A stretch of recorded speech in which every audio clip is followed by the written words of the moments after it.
This video is brought to you by Squarespace, the all-in-one platform to build your perfect website. So this might have happened to you before. You've taken on a project and it's cost way more than you initially thought. And to overcome this, you need to sell some stuff to finish it off. And that's exactly what's happened to me. I've been working really hard on my camper van conversion and it's cost way more than I initially thought. And at this point, my pockets are pretty much empty. So I thought it's time to sell off some of my photography gear to pay for the rest of the build. Not a decision I've taken lightly, I must say, but needs must and all of that. So if you've been watching the channel for a while, you might know that I predominantly use Fuji equipment to shoot my landscape photography, and I've made the decision to sell some of that gear, actually some of my most used and favourite gear, and I'll be discussing that a little bit later on in the video. Yeah, just talking about why I've made some of the decisions that I've made. So I've not visited this particular woodland before. I'm on a bit of a scouting mission for the next hour or so to see what might be available to shoot through spring here, so that'll be interesting. But I've got a really cool location to visit for sunset this evening, which I haven't shot before and I'm really excited about, so that'll be coming up a little bit later on in the video as well. It's lovely, breezy, but it's meant to be a good forecast for sunset, so hopefully we'll get some good light. So about a month ago, I bought this lens, which is the Fuji 16-50. So that's the updated, I guess you would call it a kit lens. It's the lens that replaced the older 18-55mm lens, which I used to own. So I bought this lens used, and I think I paid about £410 for it. So yeah, quite a nice price, I think. Now, I really wanted to see how it performed on the 40 megapixel XH2 because it's weather sealed, 2mm wider, and resolves the new sensor. So it ticked a lot of boxes for me. But I guess the question is, does it work for my current workflow? So we're having a bit of a rain shower at the minute, so the rain jacket's on and I'm taking refuge in these old pines. But last week I ran my Pembrokeshire photography workshop, and during that workshop I took 4 or 5 photos with the 16-50 lens, and actually I was thoroughly impressed with the image quality I was getting. The contrast is good, the images were nice and sharp, and overall the form factor is perfect for the type of photography that I do, because quite often I'm out for extended periods of time, walking long distances, so weight really is a massive consideration for me. So after looking at the quality of those images, I was really happy with the results, which kind of got me thinking, do I need to continue on with this, which is the 16-55 f2.8 lens. Now this lens has been my sort of mainstay, my go-to lens for a couple of years now, and I just use it for everything basically. It's been my workhorse. But the question is, I guess, do I need to keep it if I've got the 16-50 lens? So I did what you would probably do when faced with such a dilemma. I did some pixel peeping. Now, I won't bore you too much with this, but what I found is that both lenses were pretty much on par in terms of sharpness at all focal lengths, at apertures between f5.6 and f8. The 2.8 lens was a hair sharper at f11 though. In real world terms though, and for my use case scenario, which is landscape photography, where I'm shooting at around f8, things are pretty evenly matched and it's really difficult to pick out a winner. Now, one thing I did notice, which actually favours the smaller, lighter lens, that it's actually wider at 16mm than the f2.8 lens. And you can actually see that here. I'm getting almost an extra row of bricks at the top, which could be quite significant for landscapes. Thankfully, that shower has now passed. And some lovely old oak trees in here, which I'm going to take a look at in a second. But yeah, going back to the lens, I don't think I need 2.8. Typically I'm shooting my landscapes at around f8, so I think that isn't a problem. Yes, I'll be losing 5mm on the telephoto end, but I think actually I prefer that little bit of extra width at the wide end. So yes, I think maybe the time has come to get rid of the big bulky workhorse lens.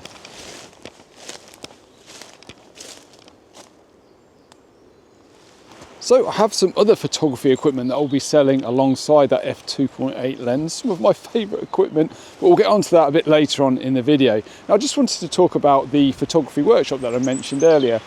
And we had a great group. It really was a fantastic day. And during break time, we're having a bite to eat, and we were discussing what everyone will be doing with their images once they've, taken them and got them back to the editing suite and, polished the images off, if you like.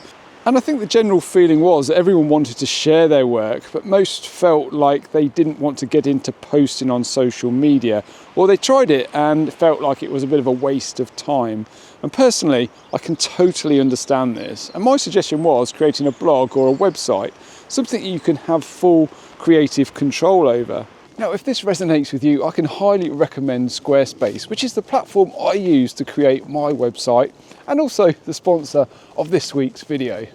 I've been using Squarespace for years, and I can tell you it is super easy to set up. You just simply start your free trial, select a template, or use their AI enhanced website builder to create a fully customized website in next to no time at all. Creating a gallery or blog is also really quick and easy to do. You just simply drag in your photos, rearrange them, and you're ready to share your work on the web within a few clicks.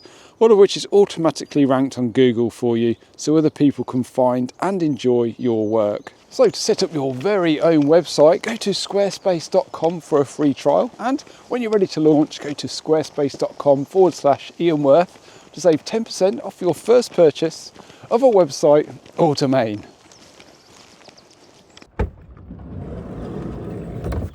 So that was a rather blustery excursion, and I didn't actually find anything that I fancied shooting today, but a few areas that I might want to revisit in different conditions and a different time of the year. So yeah, it was definitely a worthwhile look. Anyway, I'm really excited to see what this evening will bring. The clouds are starting to break a little bit, I've noticed, so hopefully things are going to clear up and we should get some epic light later on. I will of course be talking about a few of those other things that I'll be selling to fund things like my seat cushions and the finishing touches here in the van. Anyway, let's head to the next location and see what's in store.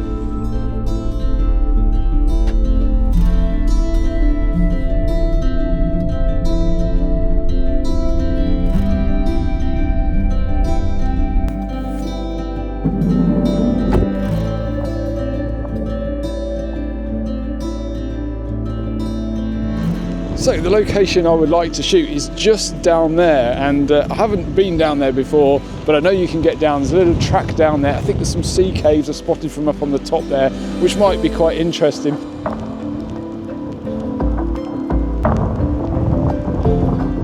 So before we get on to the other pieces of equipment I'll be selling, I just thought I'd show you this location and why I think it could be really good. So basically this way, we've got this massive sea cave just here, which you can look right through, which might be quite good for some dramatic foreground interest. And then looking back that way, we've got Coldy Island and these wonderful cliff edges here, which look absolutely amazing.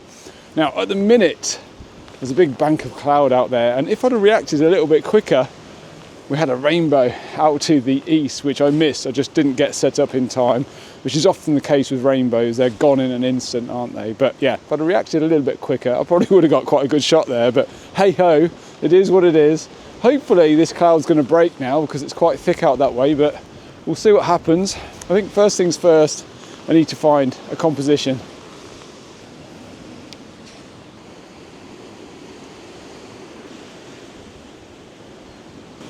So I've put the wide angle lens on and I'm trying to use this sea cave here as my foreground interest. Compositionally, this is really tricky, trying to balance this big crevice here with the background. It's very, very difficult. I've played around with a few different spots, and that's why I'm shooting handheld really, just so I can move around quite a lot and experiment. I've been on top of this little rocky bit here and I've crouched down low, and it's just trying to get that balance right. The clouds are really dramatic, which is fantastic, and there's some light out there to the right and also to the left of the frame as well. And obviously we've got the light coming through this sea cave as well, which is pretty cool. It's an absolutely epic spot. I think I actually need to spend way longer here, probably a couple of hours, to really fine tune my composition. But I'm running out of light, so I have to make do with, what we've got, don't we? So yeah, this is definitely going to be one to revisit. I really think this is an amazing spot.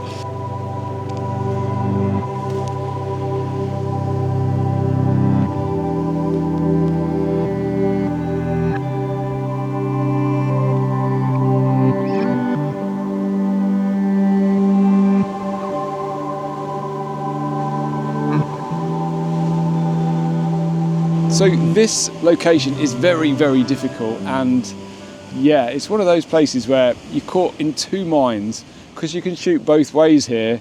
You're constantly looking over your shoulder thinking you're missing something that way, all the action's happening that way. But I actually think it might be a better sunrise location when the light's coming from over there, filling this landscape with light. At the minute it's very flat because the sun is setting behind the cliff tops back there. So yeah, it's an interesting one. I'm going to be visiting this location quite a few times because I think there's a really good image to be had here. Now, I've played around with just a standard vertical shot with the cave, and then I kind of got thinking about a panorama, so stitching several images together through this area here. I think the issue with that is there's probably a big expanse of open ground on the left-hand side where there's not a lot of interest. That being said, the clouds have been really dramatic over the last 20 minutes or so. So maybe it did work out. But as always, with a panorama, you can't check it, can you, until you get back to the editing suite. Now, I just wanted to talk about this, which is my favourite camera of all time that I'm going to be selling. And I'm going to be really sad to see it go. Yeah, just while we're waiting to see if anything happens with this light, see whether the clouds pop off. But yeah, this is the Fuji X-T3. I've had this camera since it was first released. I've absolutely loved using it. It is a fantastic camera. My favourite camera of all time, I think. Just so tactile, user-friendly, takes great photos. It's just a joy to use, it really is. So why do I want to sell it when I love it so much? Well, obviously, like I mentioned earlier, I could do with the cash to finish my van off, but I just haven't used this camera in a while, and there's a few reasons for that. So I've actually got three Fuji cameras. I've got the X-H2, which is my main camera for my stills and video when I'm doing these videos. And I've got the XS10, which is permanently mounted on a tripod in my studio, which I use to film all of my bits in the studio. So like my editing sessions for my Clubhouse videos, any educational style videos that I do in the office as well are filmed on that camera, and it's permanently placed on the tripod. So whenever I'm in there, I can just literally turn the lights on and press record, and I'm good to go, and I'm filming. I don't have any setup time. So yeah, time is always, time is money, as they say. But yeah, I just haven't used this camera in such a long time. It seems a shame for it just to be sat on the shelf gathering dust, and I'd rather somebody else be using it, to be honest. So yeah, that's the reason I'm letting it go. And to be honest, it's probably going to be, yeah, I might have a little tear in my eye. I've taken some amazing photos on this camera, and I really will be sad to see it go. But you know, it is a fantastic camera, and I've thoroughly enjoyed using it. But yeah, I'm quite sentimental about this. I don't know why. It's just a camera, isn't it? But yeah, anyway, I think it's all the amazing memories I've captured on it, and yeah, anyway, time to let it go. We need to get those seat covers for the van. I think they're going to cost quite a bit, so yeah. But anyway, we'll be having a comfortable night's sleep, which will mean we'll have more opportunities to capture more photos. So yeah, it's equally as important, I think. But anyway, yeah, starting to get some colour in the sky now, so I'm going to continue to shoot this over the next few minutes or so and keep my eye looking back that way as well.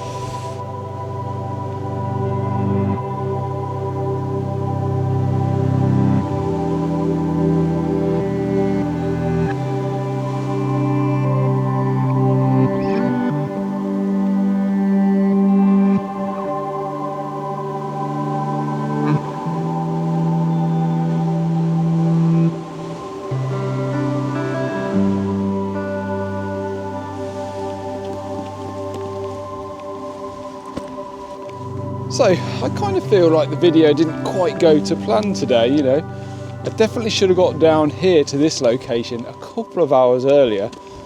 Yeah, I really needed light hitting these cliffs, I think. So this is definitely a location, like I mentioned, that I need to spend a bit of time pondering, thinking about, revisiting, and yeah, to get the best out of it. But I'm sure there's a really good image to be had here. It's all good fun, isn't it? It's all good fun. Anyway, I do hope you enjoyed this week's video. If you did, there's another one at the top that you might like as well. And why not check out my ebook, which is links on the other side. Anyway, thanks so much for watching, and I do hope to see you all again next week.